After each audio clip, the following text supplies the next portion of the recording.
Hello everyone, Dan here. A quick note from us. We now have an Instagram and Facebook page where you can find more details, information, and behind-the-scene access on all of our cases.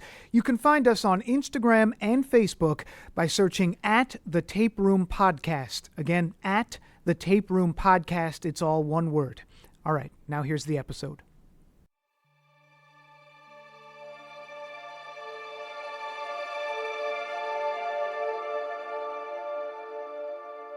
They may have seen this as an opportunity to share their story. There also did seem to be a little bit of defensiveness there, and I understand it.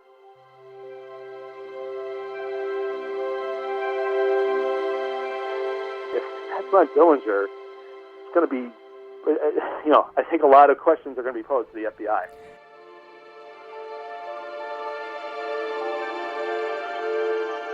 On that night in Chicago, July 22nd, 1934, the one thing everyone can agree on is the temperature. It was hot. One of those sweltering Midwestern nights, humid and heavy. Across the city of Chicago, 23 people died from the heat. But the death that made headlines across the country that night, the one people still talk about today, was the man who had been declared public enemy number one by the FBI, John Dillinger. The most notorious gangster of his era, tracked by a team of FBI agents to the Biograph Theater on the North Side. He'd eluded police, escaped prisons, robbed banks, terrorized law enforcement throughout the Midwest, and was said to be involved in at least 10 killings. But on this night, they finally caught up with him. A moment that would change the course of history in the U.S., solidifying the stature of the FBI into the powerful federal agency it is today. But, like I said, not everyone agrees on just what happened that night.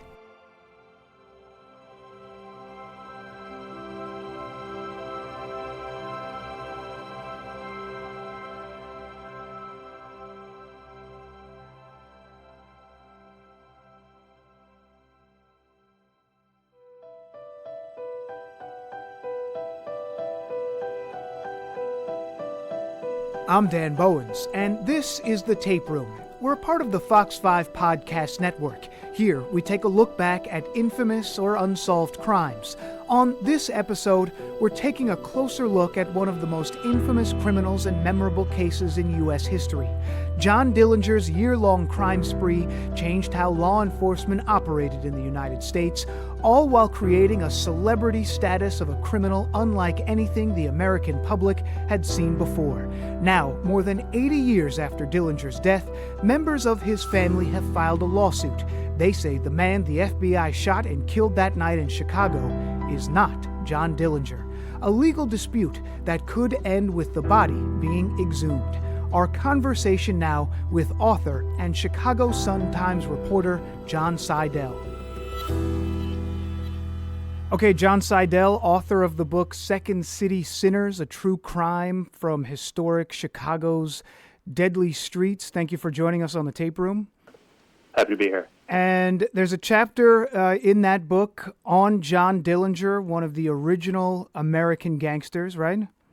Correct. And you really can't sort of tell the history of crime in America without spending a good deal of time on Dillinger. No, he really, he kind of wrote the book himself, and really had an effect on the way, on law enforcement. I mean, they adapted a lot of methods to deal with him and his band of bank robbers in the 30s. And he was the United States' first public enemy number one. Right, public enemy number one. During that great gangster era. And here we have it, almost 85 years later, 85 years after his death, I should say, there is new controversy about his death. And I wanted to get to that in just a second, but starting at the beginning, you sort of touched on it. Dillinger's crimes are happening in the 1920s, 1930s. This is the Great Depression, and we're just starting to see the modern sort of organized crime waves, figures, and some of these sort of notable figures who are coming out there. Can you sort of take me to that time, 1920s, 1930s, this emergence of organized crime in America? Well, yeah, sure. And with Dillinger specifically, it was really the early 1930s, actually kind of a brief period for him from 1933 to 1934. Of course, in the 20s, we saw the Roaring 20s, we saw Prohibition and how organized crime reacted to that. You had the beer barons in Chicago and Al Capone. But then it all kind of came crashing down in 29, right? And the Great Depression kicked in. And in the midst of that, you had John Dillinger growing up in Indiana. He was born, 1903 in Indianapolis, had a little bit of a tumultuous childhood with his mother dying when he was young and his father remarrying. And they wound up in a town known as Mooresville. And when he was pretty young, he got in trouble. The first big crime that kind of got him in trouble was when he and a local pool shark decided to attack a grocer.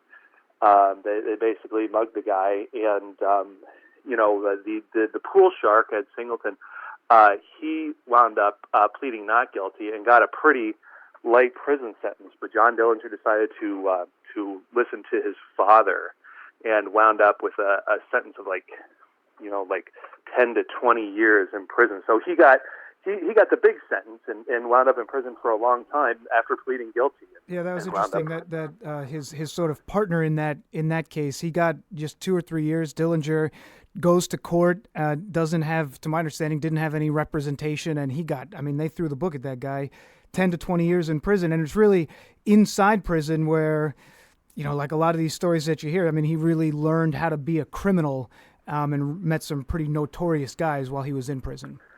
Yeah, and that's where he kind of the gang kind of first got together, and it's true. And he would even later on kind of make references to the Indiana State Prison, almost like a school, a school for criminals, and that's where he learned a lot of tricks. And he eventually got out and helped bring his buddies from the prison.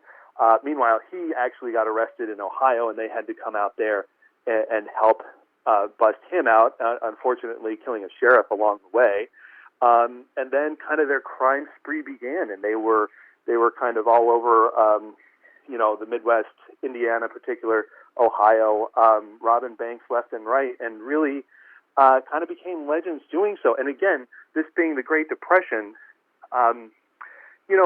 not everybody saw him as a villain. Some people kind of liked the fact that he was sticking it to the banks. And you sort of touched on it. He escapes prison. He helps another person escape prison, and some of that starts to his legend, so to speak, starts to grow. And this is an organized group of bank robbers where they're not just sort of going out and picking random banks. There's a real planning here, and they're, when they do these jobs, they do it in a very professional way, and that's what gives them a little bit of this notoriety. Yeah, it does, and it's also, again, going back to how law enforcement had to adapt. They kind of realized that the tricks that were involved and how the bank robbers would go into it. But you're right. Excuse me, and I'll throw out that I actually grew up in Indiana, and there's a local legend. I don't know if there's really anything to it, but people used to talk about how Dillinger wouldn't rob a bank there because there were too many trains in town. Whether or not that's true or not, I don't know, but that kind of speaks to the planning that he's known for, right? They were really good at thinking these things through. I read one article where it said that he and his group would even pretend like they were with a movie crew scouting a location for a film where they were going to rob a bank, when really they were just scouting a location where they were going to actually rob the bank. It was sort of detailed planning. Yeah, and then the escapes as well. Using citizens there at the bank to help, basically as shields to get away when things got tight. And you touched on it where there's people who in that time weren't against or saw it. I don't know. It was like an envious way of him sticking it to the bank. But these were bad characters. There was violence involved. There's really violent incidents that happened in the course of these crimes when they're robbing these banks. Yeah, and you're right. It's important to mention that.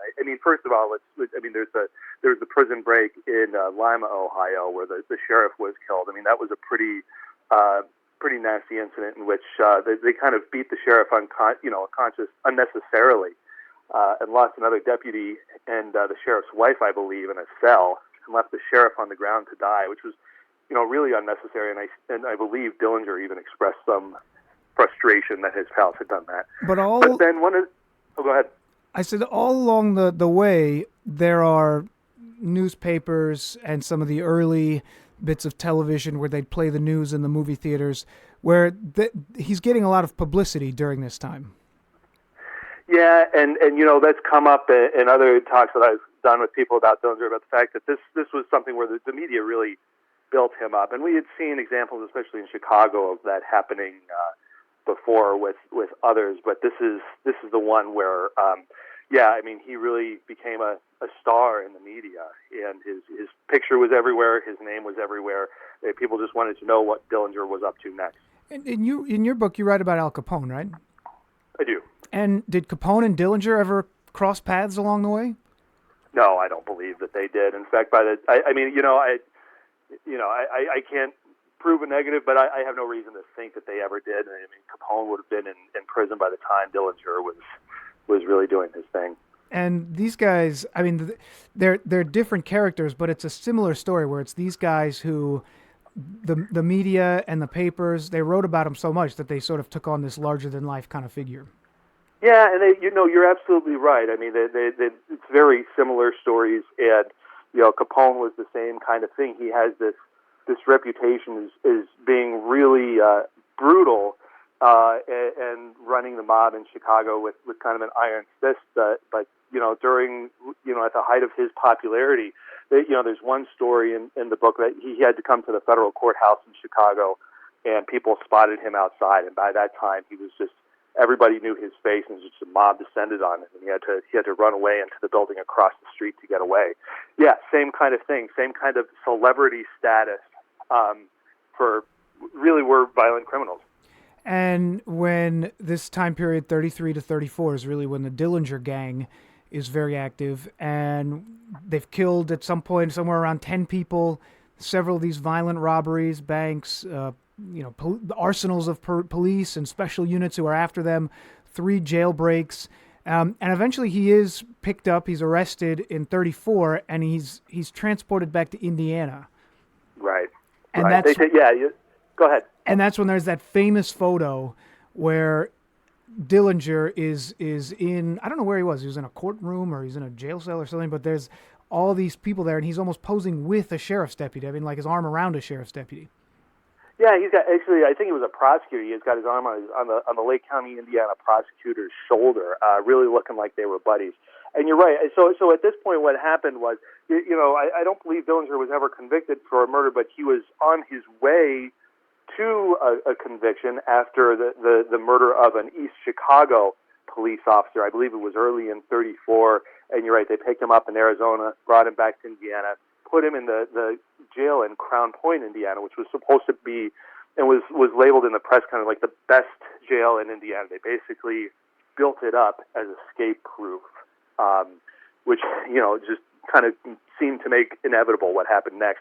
But yeah, when they first got him there, he almost had kind of like a press conference with the sheriff and the prosecutor, and they let reporters just ask him questions, and that's when he had that famous quip about how quickly he could rob a bank. I think he said a minute 40 flat, or something like that. But it's hard to believe this was a criminal. He was accused of murder, and they're just letting him stand there and answer questions from reporters. But then, just like you said, he escapes. I mean, the legend is already at an astronomical point, but then he escapes prison again, or he escapes custody. I guess he's not in prison again, but he escapes again. Yeah, like I said, almost inevitable. And the way he did it, the Chicago Daily News, which their archives were really the basis of my book. They had already called him like a bank robber and a murderer. And at this point, they called him, in the coverage, they called him industrious wood carver. Because of course, famously, they say he used a little wooden gun that he had whittled to break out of the prison. He confronted the guards there and stuck it in their back or stuck it in their side. And none of them were really interested in taking the time to look and see whether it was an actual real gun. And using that little wooden gun, he supposedly made his way out of the jail. I think he took another inmate with him. They grabbed a couple of guns along the way, and they actually wound up jumping into the car that belonged to the sheriff herself and making their way out of Crown Point. Along the way, he supposedly almost stopped to rob another bank, but decided not to press his luck. And it was during that escape that he crossed state lines into Illinois, which kind of brought federal heat down on him. And that's exactly what I was going to say. It's funny when you talk about, I mean, it's not funny, but when you talk about those deputies, they probably figured, well, this guy, he's here for killing an officer or he's killing a sheriff. I mean, why even think twice? I said, okay, he's notorious, and he's notorious for a reason. I mean, go ahead. And like you mentioned, he crosses state line. He's probably already very much on the FBI's watch list. J. Edgar Hoover, sure. FBI, I think was established closer to like 1904, 1905. So it's not like it's a relatively new agency, but he is their first public enemy number one. And by this point, they've got resources that are onto him and after him. Yeah, and Hoover wanted him, and so that began another series of incidents. And at this point, Dillinger has had to kind of put together a new crew, which included Babyface Nelson. One standoff that occurred during this time was the incident at Little Bohemia in Wisconsin, where they had kind of taken over a lodge there, and the feds tried to ambush them there, and a couple citizens were killed along the way. So was a federal agent, and after, big shootout, people died. Dillinger gets away again. And so you've got a couple jailbreaks already. You've got a dead sheriff. You've got the dead East Chicago police officer. You've got this incredible jailbreak in Indiana. They get away again. I mean, the feds are just really, really frustrated at this point. And this is over the course of like 2 years. I mean, this isn't like it's spanning a decade. This is all happening from early 1933 or 33 sometime to 1934. This is all happening. It's like a period of 14 months. Yeah, it was more like late 1933 when he got his start. I mean, there's so many things Dillinger did and that he's known for, but you're right, it all really happened in a short period of time. That scene, of course, is the scene from the Johnny Depp Michael Mann movie, Public Enemy Number One. I mean, that's like one of that escape from the lodge. That's one of the sort of memorable scenes from that. And after months of sort of being after him, the special agent in charge from the Chicago office, Melvin Purvis, I believe his name is, who in his own right is very well known. He's the one who's tracking Dillinger. He is, and it's about this point, getting into summer of 1934, that an informant kind of finally comes forward. A woman named Anna Sage. She was an immigrant. She was considered an undesirable alien, in fact, by the federal government, and she was ready to give him up. The one thing that supposedly, according to her story, that she had asked was that she just not be deported by the government if she helps him get Dillinger. And later on, her lawyers would insist that the feds almost laughed at the request because it was so easy to grant. Of course we can do that for you if you're going to help us get Dillinger. And so this is when the moment that really ties Chicago to the Dillinger legends forever comes into play, of course, because she tells them we're going to go to one of two theaters on this particular night. So the FBI winds up watching them. Of course, they show up at the Biograph, and Dillinger goes in with Anna and with another woman, Polly Hamilton, and they've got about 2 hours to wait while Dillinger and the women watch a movie called Manhattan Melodrama, which is, interestingly enough, about a gangster. It's a gangster flick. And, the Chicago Daily News would write just about how similar, basically the parallels in this movie that Dillinger might have seen in his own life. I guess it ends with the fictional gangster walking into the execution chamber. And then the movie ends, and he wanders outside. And the thing is, at that point, a huge crowd of federal agents, and I believe East Chicago police officers, had actually gathered out there to wait for him. And so the story goes, he walks out of the lobby with the two women. He passes Purvis. Purvis, I think, drops his cigars and gives some kind of signal to the men, and they start to follow him. And Dillinger gets just a little bit south of the theater to an alley, and that's when this months of frustration by law enforcement just unloads on John Dillinger, and they gun him down right there in the alley on Chicago's north side. And I checked the website. On its website, the FBI says Dillinger's death signaled the beginning of the end of the gangster era. And, of course, the nation's fascination with those times and his life and others sort of continues today. So it was a significant moment for the FBI to take him down. Yeah, it really was. And I think whether they'd like to acknowledge it or not, and I think they sort of do, but the Dillinger story and the FBI story really is kind of intertwined because, I think the FBI was really able to grow its resources because of the Dillinger story and because they took him down. It was just another example of the G. They get their man, right?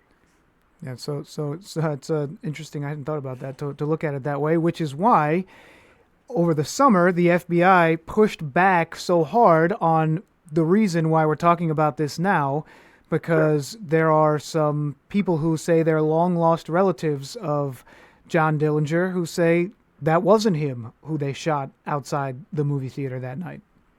Yeah, it was really a story that came out of nowhere this summer, but it shows kind of the fascination that continues with John Dillinger. So, the news trickled out in the middle of the summer that there were plans to possibly exhume his grave, and it wasn't immediately clear why. And so, I was one of the reporters who wound up poking around. My own personal curiosity is like, well, why are they digging this guy up? And that's when we were able to put our hands on an affidavit, actually two identical affidavits.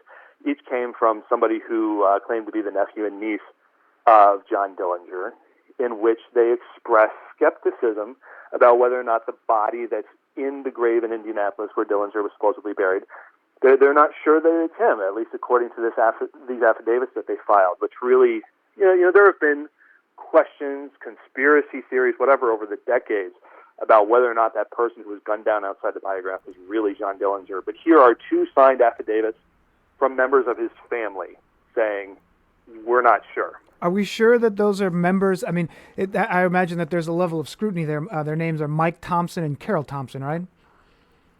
Right. And, I have to say that, so first of all, a lot of people, including the family members who signed these affidavits, have really kind of kept quiet. There hasn't been much communication, if at all, with the media about what's going on, at least from them. But in the months since these have been filed, I've got to say I haven't seen anybody raise any doubts. And other members of the Dillinger family have been interviewed, and no one seems to be questioning whether or not these are legitimate members of the family. I'm looking at one affidavit, and in the fourth paragraph, this one comes from Carol Thompson. She explains her relationship to Dillinger. She says that her grandfather, John Wilson Dillinger, was Dillinger's father. And her mother was Frances Dillinger Thompson, Dillinger's half-sister and the daughter of John Dillinger and Elizabeth C. Field Dillinger. I know that's kind of like a lot to follow there, but she does in the affidavit, so does the other affidavit, explain the relationship. And it's, the name Dillinger, probably from the areas where they're supposed to be from. Yes. And some of they say some of the evidence includes that on the autopsy, the eye color didn't match, the ear shape didn't protrude from the head correctly. There's some specific things that they're questioning there.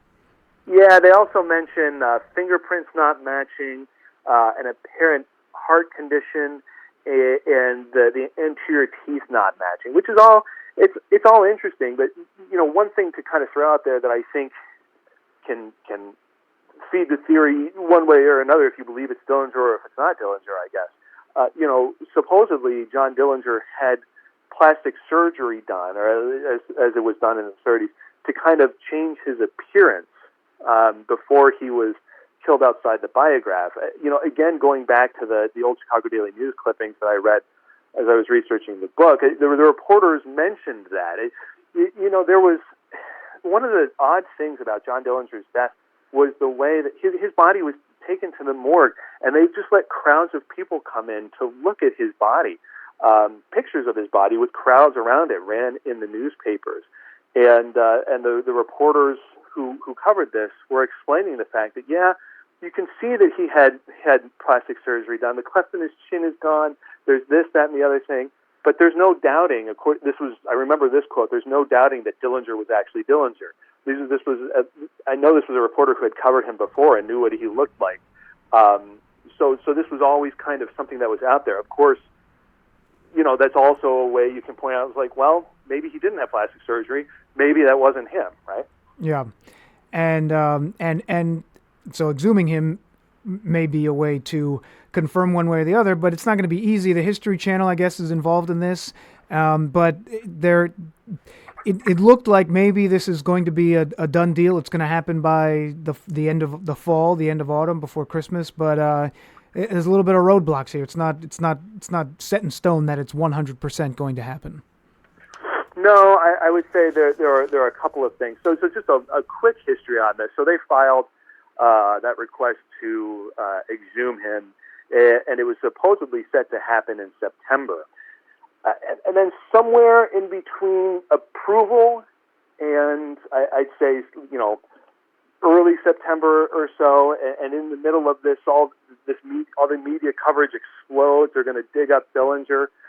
Somewhere in there, the cemetery kind of starts to get cold feet about what's going on and starts to complain about certain things, including concern that the media is going to be trampling all over the cemetery. Where is the? I'm sorry. Where is the cemetery, John? It's down in Indianapolis. Oh, okay.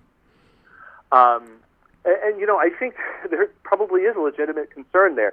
If you're digging up the grave of John Dillinger, you're going to have a hard time keeping cameras away.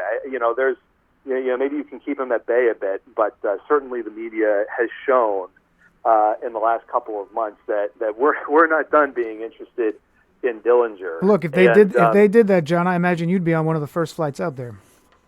I would plan on being there as best I could. Yes, absolutely. But I certainly wouldn't be the only one.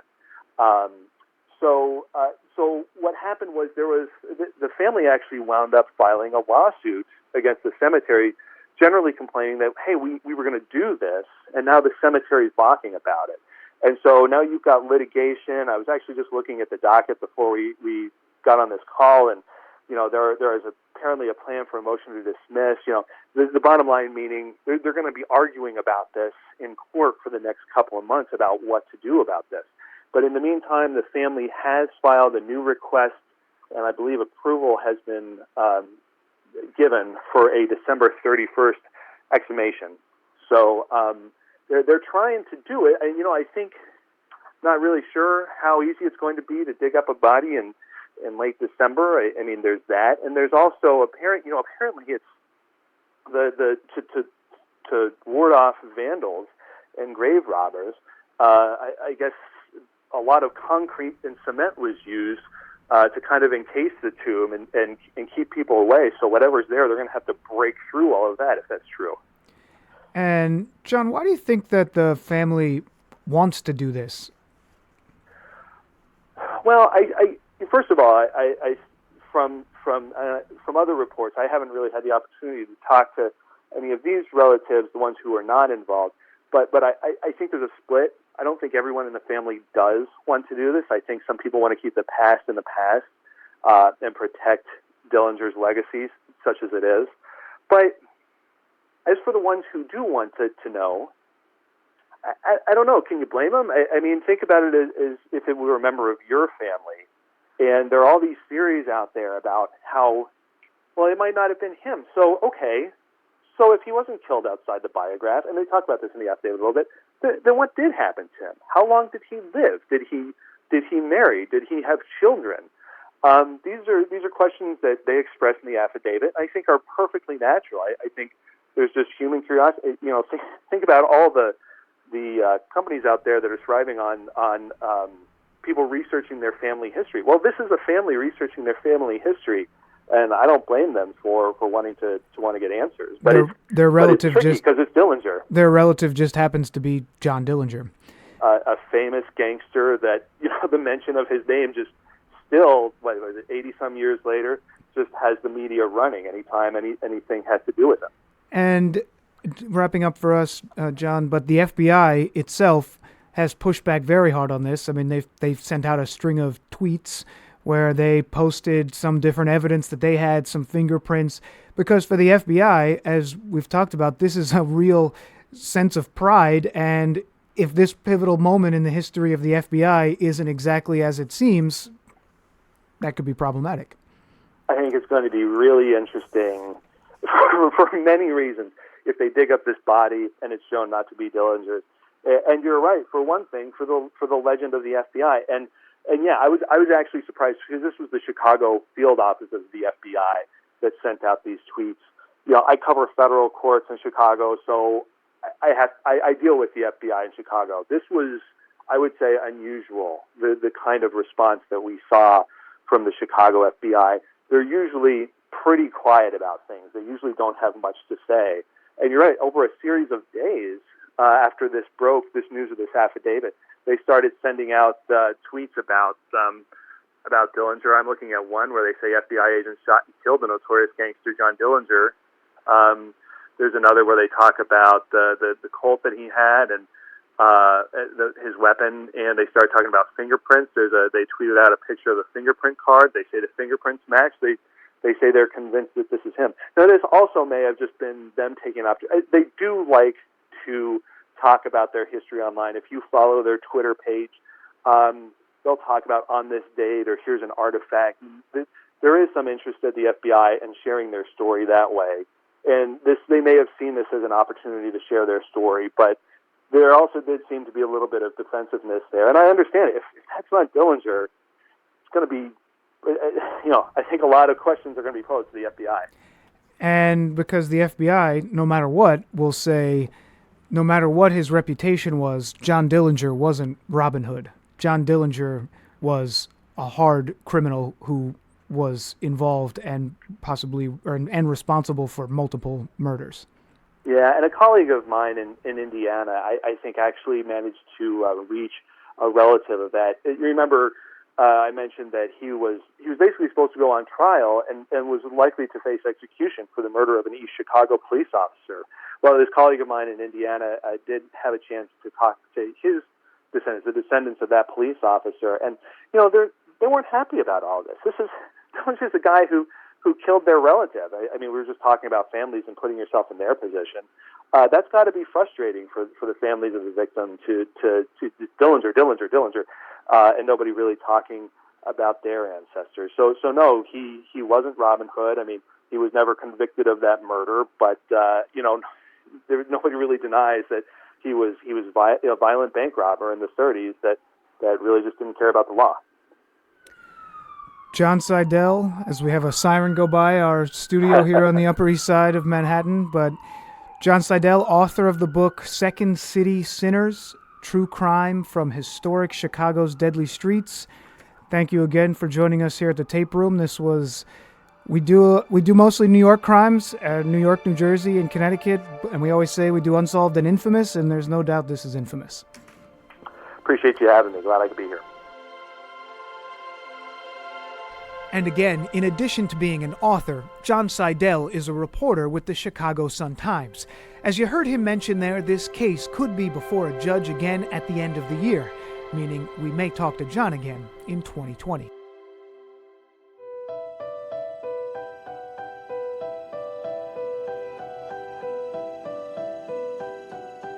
The Tape Room is part of the Fox 5 Podcast Network. I'm your host, Dan Bowens. This episode was recorded, edited, and mixed by Matt Onimus. Our executive producers are myself, Matt Onimus, and Ahmad Asghar. Byron Harmon is Vice President of Fox 5 News, and Lou Leone is Vice President and General Manager.